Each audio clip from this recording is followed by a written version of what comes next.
regarding the testing.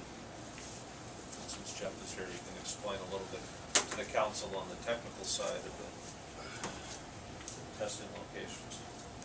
I think Mr. Colp is going to have to explain the technical side. Is it okay with you? Did you get the letter from Mr. Stewart as well? I did. Okay. Could you come forward, please? Thank you. I'm one other basis.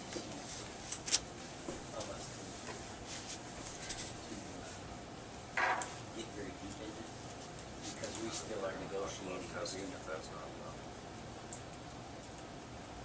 Well, I think the council, unless the council isn't interested in knowing what the issue is as far as where the testing is occurring.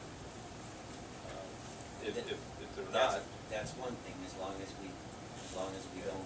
We have to keep the scope of this discussion to I'm just the interested testing. in what their position is. Because we've signed the agreement. Correct. Correct. And so we don't want to get into, too deep. Okay. Knee deep, Yeah. not hip deep. So just stick to the facts, as they say, drag them. There was some testing done, preliminary testing by the village on a manhole next to the city shop, outside of the area that has been normally tested for years. And the results come back pretty good. And they would like to move their testing to that manhole. I objected to that. And for the reason that the MPCA has a 4 to 20 milliamp sampling requirement for all influent, effluent samples. Doesn't matter if it's village, city, doesn't matter. There's a signal that when the sampler finds water, it sends a signal, it takes the sample, it shuts off. Very simple. When you do preliminary testing, you take a bucket, put a probe in that bucket, you hit it as a timer, and I'm going to take a sample every so many seconds, so minutes or hours, and that's what you got. When you run 4 to 20 signals, you have an opportunity to get a full range of that sample, not just a little spot. You get a full range of that sample. Because the pump pumps for 8 minutes. And you sample during 4 minutes during that cycle, you're going to get a better range of that sample. If you do a time sample, when it comes on and it says it's timed, and you grab a sample, did you grab the beginning, in the middle, in the end, or did you get nothing? You don't know. So the MPCA has set up rules in our permit that it has to be controlled by a signal. We have all of those bells and whistles in place at the current location that it's at. There's nothing wrong with the way the sampling has been done for years. Do you get different results if you move it? Yeah. Why do you get different results if you move it? Because you're getting a gray water sample in a cylinder where the probe hangs in the center if you do it timed. If you lay it in a trough and it runs across that trough and does a sample, it's going to get solids, grit, it's going to get everything. But it's going to tell you everything. That's about the simplest I can make. You need to have it sampled where you have a flow meter, where you get the full range of the sample, and you follow the rules of the MPCA. The pump you're talking about is the lift station pump. Lift station pump controlled in the village by the floats.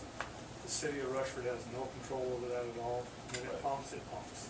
And so the concern is that at the beginning of the pump cycle, when it kicks on, the first shot of you-know-what is probably going to be mostly water, is the way it settles, correct? Right. And then towards the end, it's going to be heavier on the bio solids. So we want to make sure that we are testing the full spectrum of the flow, so we're getting the correct number for strength that's coming into our system. And that's what the village seems to be kind of they have their issue with right now, is when and where they're gonna take that sample. Right. Okay. Well, at what point does this have to be resolved? I mean, are we gonna be doing this 6 months from now? You can call the MPCA and get a ruling on it and be done tomorrow. Keep in mind you're inviting them down. Does that bother you? No, Clean up their comments. I'm good. No. Sounds like inviting OSHA in for a friendly Yeah, chat. right. Let's just do the walk. Let's just do the walk. Yeah. One of the advantages we have to treatment plant is we do have Dennis Hayes as the inspector for the wastewater treatment plant upgrade project.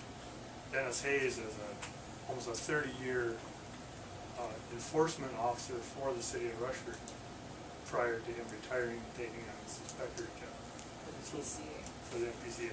Nice. Excuse me, MPCA. So he's been very beneficial in where we should sample. Continue your negotiations, I guess. That's what we need to do. How closely can this gentleman work with the village? He's working for us right He now. works for us. But inspecting out there too, kind of giving him From the conversation that we've been having, Jeff has given very sound advice to the village as to how to do their samples. And the village is deciding whether they're going to either follow that advice or use their engineer or a combination of the two. Well, they had Paul Harris come down. If you don't know who Paul Harris is, he's the Davy Lab, certified lab guy for Davy Engineering. And they had Paul come down, and met with Paul, talked to him, and he agrees where we are is fine. It just seems that who you talk to and who you want to talk to is the answer you're gonna get. If you talk to the official people, you're gonna get where it's at. If you talk to, say, a hired contractor, he's gonna say, test here because you get a better result. Right. So we're just ironing that out. Thank you, Jeff. Thanks, Jeff. Thank you. Yeah.